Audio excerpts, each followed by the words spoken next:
Hola. Buenos días a todos.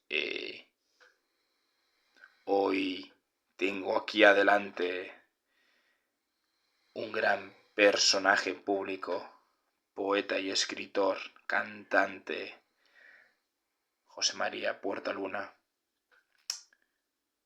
Buenos días. Buenos días. Una pregunta personal.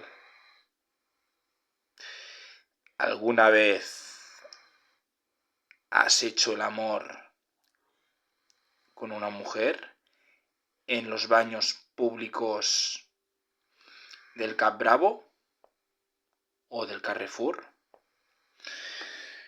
Bueno, muy buena pregunta. Sí. Vaya. ¿Y qué tal? ¿Cómo fue? ¿Todo bien? ¿Todo correcto?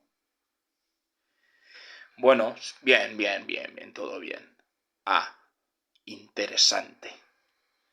Pues hasta aquí mi programa.